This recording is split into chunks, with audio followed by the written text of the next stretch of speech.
Alright, welcome back to Adobe Dreamweaver CC. In this tutorial we're going to finish up the navigation. I've actually added transitions and animation to these other little pieces here.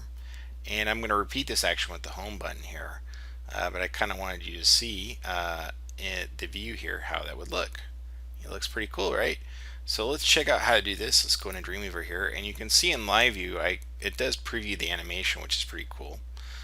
Most of them are just moving up on the y-axis. The only difference is the wheel here goes a little bit in the x direction too. So that's all being animated based on the background position here, the x and y value. And the main thing what you need to do before you do any animation is just figure out where you want it to be and then where you want it to end. So the home I have here, it's selected nav home. And under background position, make sure that you have nav home selected in the selector here. The background position, the X position's at 0 pixels, which is fine. It's centering it just fine. But the background position Y, maybe I want it to end up about to there, which is 27 pixels. And then go down, maybe something like 41 as a starting point. So what you want to do is have the starting point and just remember that last number, though, 27. And you'll have to remember the 0 also. So depending on what it is that you want to animate. So I'm going to leave about 40, I think. It looks pretty good. Maybe a little bit lower. Yeah, 41. So I'm just going to remember 0 and 27 pixels. Okay. So to animate, all you got to do is go to the Windows section and go down to Css Transitions. And that'll open up this little window here. And I already have done all the other ones. I can collapse these arrows here just by clicking on these little arrows. If you ever want to edit your transitions, by the way, you can select it, open it up, go to a particular transition. So if I click on the hover state here, click on the edit, it opens up the edit transition menu and you can adjust the timing and so forth. I'm going to cancel out and we're going to go through this with a new one, which is the home here. So all you got to do to create a new one is click on the little plus icon here. And then in here, the target role, you basically find whatever it is that you want to animate, and it's the nav home that we want to animate. So the .nav home there. The transition will be active on hover, so I'm going to choose the hover state here. There's other states you can choose here. This part here, it's basically maintaining all properties because I linked hover with active so that they come together. So I'm just going to leave that by default, but you could have a different transition for each property.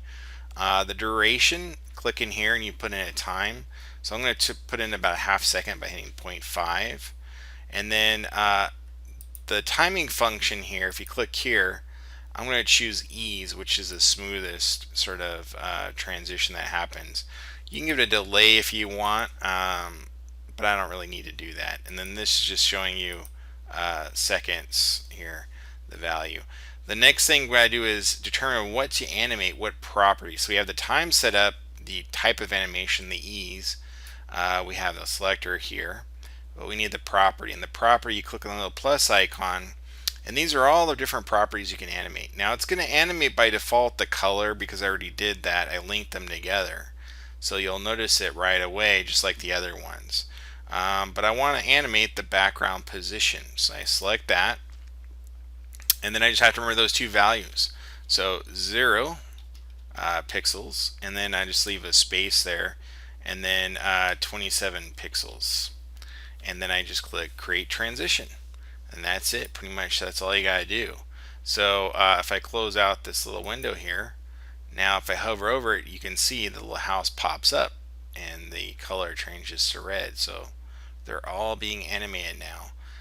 If I go back to my state here, the real-time preview, you can see each one is being animated. Kind of like, especially the contact, how far that one jumps up. Like the bear here doesn't go up quite as far. I kind of like they're a little bit different, each one. And that's really nice. I mean, I think those transitions look great. They work really well. The next tutorial we're going to get into, we're going to finally figure out how to properly format this content here and make it much more interesting so that we will eventually have some nice ability to resize and rescale in the future for multiple devices. As you can see, this would probably work well, this whole top area, for both like an iPad and a desktop. But once you get down to a mobile device, there's some issues. So we'll talk about that when we talk about setting up our media queries. Until next time, see you soon in Adobe Dreamweaver CC. Cheers.